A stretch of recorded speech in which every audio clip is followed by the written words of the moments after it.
எல்லோருக்கும் வணக்கம். நம்ம மாடி தோட்டத்தில் ஒரு புதிய முயற்சியாக ஒரு மரத்திலிருந்து விண்பதியம் செஞ்சு ஒரு புதிய செடியை எப்படி உருவாக்குறது தான் இந்த பதிவில் பார்க்க போகிறோம். இது பார்த்திங்கன்னா 17 வருடம் பழமையான ஒரு எலுமிச்சை மரங்க. இதில் தான் நம்ம விண்பதியம் செய்ய போகிறோம். இது எலுமிச்சை மரங்க. இந்த மரத்துலேருந்து தான் நம்ம விண்பதியம் செஞ்சு ஒரு புதிய செடியை உருவாக்கி நம்ம மாடி தோட்டத்தில் நடவு பண்ண போகிறோம். இந்த விண்பதியம் பார்த்திங்கன்னா எங்கள் வீட்டு செடியிலேருந்தே எப்படி நான் பண்ணுறேன்னு தான் இந்த பதிவில் உங்களுக்கு நான் காட்ட போகிறேன். எவ்வளோ அழகாக வேர் வந்திருக்கு பாருங்கள். இந்த செடியில் இருக்க காய் பார்த்திங்கன்னா அவ்வளோ நல்லா இருக்குங்க. தோல் பார்த்திங்கன்னா ரொம்ப மெலிசாக இருக்கும். மெலிசாக இருந்துச்சுனாலே நமக்கு ஜூஸ் நிறைய கிடைக்கும். நிறைய காய்கள் கொடுக்கக்கூடிய செடி. இந்த மரம் பார்த்திங்கன்னா எங்கள் வீட்டு பக்கத்துலேயே காலி இடத்துல கீழே இருக்குங்க. என் மாமனார் வச்ச செடிங்க. இப்போ அவர் இல்லை. கிட்டத்தட்ட 17 வருடங்களாக அவர் நினைவாகவே இந்த செடியை நாங்கள் காப்பாற்றிட்டு வரோம். இப்போ இந்த செடியிலேருந்து தான் ஒரு விண்பதியம் செஞ்சு நான் மாடி தோட்டத்தில் இந்த புதிய செடியை வைக்க போகிறேன். இந்த தாய் செடியிலேருந்து ஒரு சின்ன செடியை எப்படி உருவாக்குறதுன்னு இந்த பதிவில் பார்க்கலாம். அதுக்கு பார்த்திங்கன்னா நம்ம ஒரு பென்சில் அளவுக்கு நல்லா ஒரு கனமான குச்சியாக பார்த்து எடுத்துக்கணும். ரொம்ப மெலிசாக எடுக்கக்கூடாது. நம்ம தேர்ந்தெடுக்கிற குச்சி பார்த்திங்கன்னா ஒரு பென்சில் அளவு கண்டிப்பாக இருக்கணுங்க. அதை விட கொஞ்சம் கனமாக இருந்தால் கூட பரவாயில்ல. ஆனால் ரொம்ப கனமான குச்சியில் போடாதீங்க, உங்களுக்கு வேர் வர லேட் ஆகும். ஒரு பென்சிலை விட இந்த குச்சி பார்த்திங்கன்னா கொஞ்சம் கனமாக இருக்குது. அதனால் நான் இதை கொஞ்சம் தேர்ந்தெடுத்திருக்கேன். இப்போ இதை நம்ம நல்லா சீவி எடுத்துக்கலாம். மேலே இருக்க அந்த மேல் தோலை நம்ம நல்லா சீவி எடுத்துக்கணுங்க. அந்த பச்சை தோல் நம்ம முழுமையாகவே சீவி எடுத்துடணும். சீவி எடுக்கும் போது உள்ள தண்டு பாதிக்கக்கூடாது. அந்த தோலை முழுமையாக நம்ம நீக்கிடணுங்க. நீக்கிட்டு அதை நல்லா சுரண்டி விட்டுறணும். அந்த சுரண்டி விடும்போது உள்ளே இருக்க அந்த வெள்ளை கலரில் இருக்க அந்த ஸ்டெம் நமக்கு நல்லாவே தெரியணுங்க. அப்படி தெரிஞ்சால் தான் நமக்கு வேர் சீக்கிரமாக வளரும். அதனால் அந்த தோலை நம்ம நல்லா சுரண்டி எடுத்துக்கலாம். இந்த மாதிரி நல்லா சுரண்டி விட்டுருங்க. சுரண்டி விட்டால் தான் நமக்கு அந்த வேர் சீக்கிரமாக நமக்கு வர ஆரம்பிக்கும். அதனால தான் இப்படி நல்லா சுரண்டி விடணும். இந்த பழம் நிறைய காய்க்குங்க இந்த செடியில். ஆனால் கீழே இருக்கிறதுனால பராமரிக்க முடியல. கொஞ்சம் குப்பைகளாக இருக்கிறதுனால என்னால் உள்ளே அடிக்கடிக்கு வர முடியாது. அதனால் மாடி தோட்டத்தில் இருக்க செடியை பார்த்துக்கவே எனக்கு சரியாக போகும்.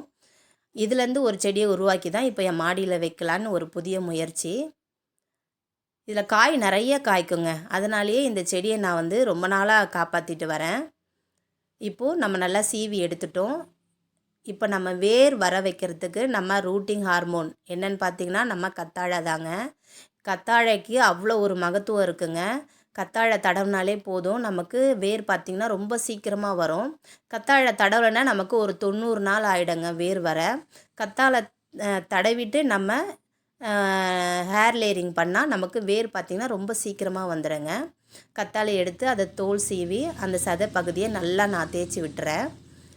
நல்லா தேய்ச்சி விட்டுறேனுங்க. தேய்ச்சி விட்டுட்டு நான் பார்த்திங்கன்னா மண் எடுக்கலை, கோகோ பீட் தான் எடுத்திருக்கேன். கோகோ பீட் பார்த்திங்கன்னா நல்லா தண்ணியில் ஊற வச்ச கோகோ பீட்டாக இருக்கணும். இப்போ இந்த கோகோ பீட் பார்த்திங்கன்னா ரொம்ப ஈரமாகவும் இல்லை, காஞ்சும் இல்லை. நம்ம அதை பிழிஞ்சு எடுத்தாலே நமக்கு அந்த ஈரத்தன்மை நம்ம கையில் தெரியணுங்க.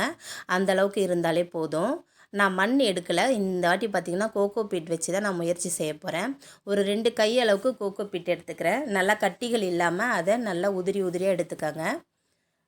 நம்ம பிடிச்சு பார்க்கும் போதே நமக்கு அந்த ஈரம் நம்ம கைக்கு நல்லா தெரியணுங்க. அப்படி இருந்தாலே போதும். ஏன்னா நம்ம இதை ஒரு வாட்டி கட்டிட்டா அடுத்து நம்ம இதுக்கு தண்ணியெல்லாம் ஊற்ற முடியாது. அதே மாதிரி அதை பாருங்களா, பிடிச்சிங்கன்னா இந்த மாதிரி ஈரப்பதம் நமக்கு தெரியணும். இப்போ இதை வச்சு அதில் நம்ம கட்டி விட்டுற போகிறோம். அவ்வளோதான், வேறு எதுவுமே இதில் நம்ம சேர்க்கலை. கத்தாழையை தடவிட்டு இந்த கோகோ பீட்டை வச்சு நம்ம கட்டி விட்டுற போகிறோம். மண் கூட நான் இந்த வாட்டி சேர்க்கலை. சரி, கோகோ பீட்டில் வச்சு இது எப்படி வளருதுன்னு பார்க்கலான்னு. நம்ம கத்தாழைக்கு ஒரு நல்ல ரூட்டிங் ஹார்மோன் இருக்குங்க. அதனால தான் நான் மாடி தோட்டத்தில் எப்போவுமே இந்த கத்தாழை லிக்விடை நான் கொடுத்துக்கிட்டே இருப்பேன். ரோஜா செடிகளுக்கெல்லாம் கத்தாழை ஃபெர்டிலைசர் கொடுக்கும்போது பார்த்திங்கன்னா வேர் வளர்ச்சி நல்லாயிருக்கும், நமக்கு பூக்களும் நிறைய கிடைக்கும். கத்தாழை ஃபெர்டிலைசர் பார்த்திங்கன்னா நம்ம சேனலில் நிறையா இருக்குது. தேவைப்படுறவங்க அதை போய் பார்த்துக்கங்க. அதை வச்சு ஃபெர்டிலைசர் தயாரித்து என் செடிகளுக்கு நான் நிறைய கொடுத்துருக்கேன். இப்போ இதை நல்லா நம்ம டைட்டாக கட்டிக்கலாங்க. அதாவது காற்றே போகக்கூடாது. காற்று போகாத அளவுக்கு இருந்தால் தான் இதில் பார்த்திங்கன்னா வெப்பம் உருவாகுங்க. அந்த வெப்பம் உருவாகி அந்த வெப்பத்துக்கே நமக்கு வேர் வர ஆரம்பிச்சிரும். நம்ம இந்த மாதிரி ஹேர் லேயரிங் பண்ணி கரெக்டாக 30வது நாள் பார்த்திங்கன்னா நமக்கு வேர்கள் வர ஆரம்பிச்சிருங்க. ஆனால் 45 நாள் கழித்து தான் பார்த்திங்கன்னா இந்த வேர் வளர்ச்சி ரொம்ப நல்லாயிருக்கும். சில செடிகள் பார்த்திங்கன்னா 45வது நாளே வேர்கள் நல்லா வந்துடும். அப்படி வந்துச்சுன்னா நம்ம அதை 45வது நாளே அதை நம்ம கட் பண்ணி எடுத்து நம்ம ரீபாட் பண்ணிக்கலாம். சில செடிகள் பார்த்திங்கன்னா 60 நாள் வெயிட் பண்ணணும். சில செடிகள் பார்த்திங்கன்னா 90 நாள் ஆகுங்க.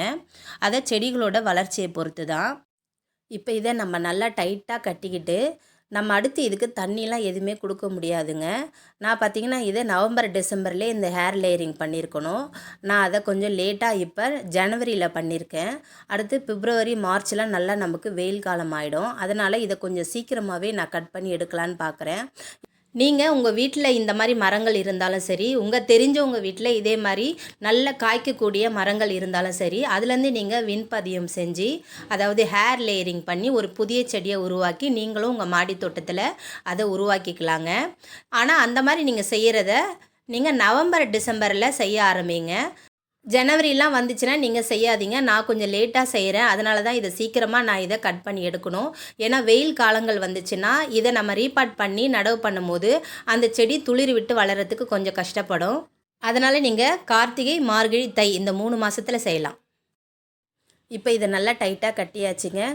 இப்போ நம்ம இதை வெயிட் பண்ணி பார்ப்போம். கரெக்டாக ஒரு 30வது நாள் வந்து இந்த செடியை நான் பார்க்குறேன். வேர்கள் பார்த்திங்கன்னா ஒரு 3 வேர் நல்லா வந்திருக்குங்க. இருந்தாலும் இன்னும் ஒரு 15 நாள் நான் வெயிட் பண்ணலான்னு பார்க்குறேன். இன்னும் கொஞ்சம் நல்லா வேர்கள் வந்தால் நமக்கு செடி ரீபாட் பண்ணும்போது சீக்கிரமாக வளரும்.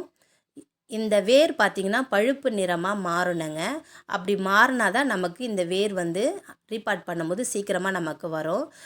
வாங்க இப்போ தாய் செடியிலேருந்து கண்ணை பிரித்து எடுக்கலாம். நான் ஒரு 45வது நாள் இந்த கண்ணை பிரித்து எடுக்கிறேங்க. எனக்கு நல்லாவே வேர் வந்திருக்கு. இன்னும் விட்டால் இன்னும் நல்லா வேர் வரும். ஆனால் வெயில் காலன்றதுனால நான் இப்போயே அதை கட் பண்ணி எடுத்துடுறேன். இப்போ தாய் செடியிலேருந்து கண்ணை பிரித்து எடுத்தாச்சுங்க. இப்போது இதோட கவரை நம்ம ரிமூவ் பண்ணி இந்த வேர் எந்த அளவுக்கு வளர்ந்துருக்குன்னு நம்ம பார்க்கலாம். இப்போ இந்த கன்று செடியை நம்ம மாடிக்கு எடுத்துகிட்டு போயாச்சுங்க. அந்த வேர்கள் பாதிக்காத அளவுக்கு நம்ம இதை பிரித்து எடுக்கணும்.